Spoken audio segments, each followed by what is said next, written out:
There are more than 40,000 species of snails in the world, and none of them carry their homes on their backs.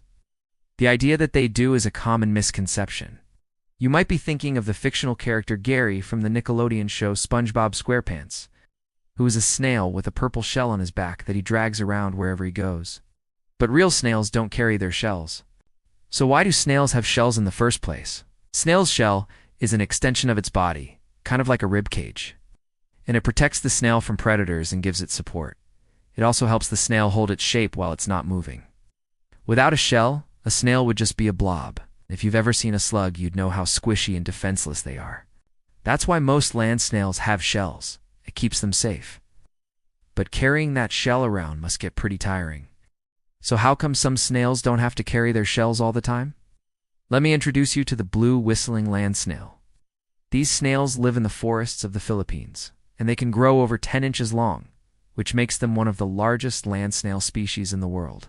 They spend most of their time climbing trees, and they are especially active at night when it's not so hot.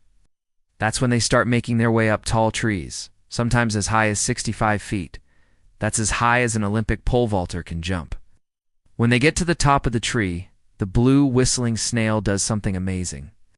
It leaves its shell behind. Without the weight of the shell, the snail can move even faster, slithering through leaves and down tree trunks. It's not quite as graceful as a mountain goat, but these snails can move surprisingly fast. They can travel over 30 feet in a single night, just leave a trail of slime in their wake. But what happens when the snail comes across a predator?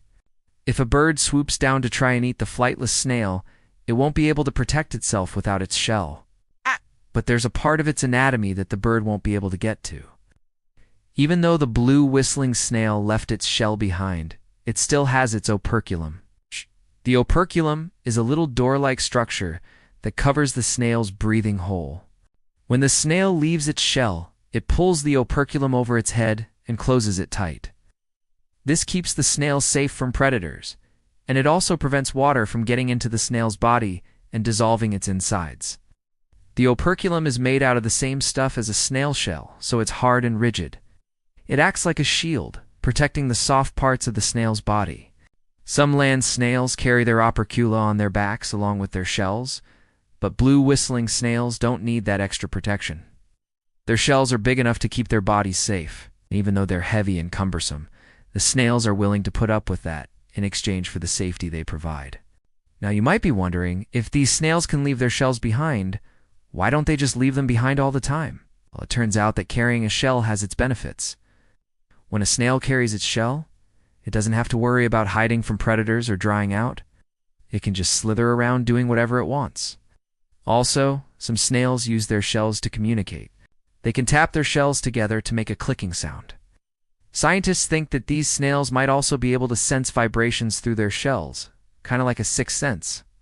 So even though carrying a shell can be exhausting, it's totally worth it for the safety, convenience, and cool abilities it provides. Plus, just imagine how boring life would be if we didn't carry our homes with us. We'd have to pack up and move every time we wanted to go somewhere else. We couldn't just pop open a window and peek outside. We'd have to build another window. So yeah, I think I'll stick with my house on my back. How about you?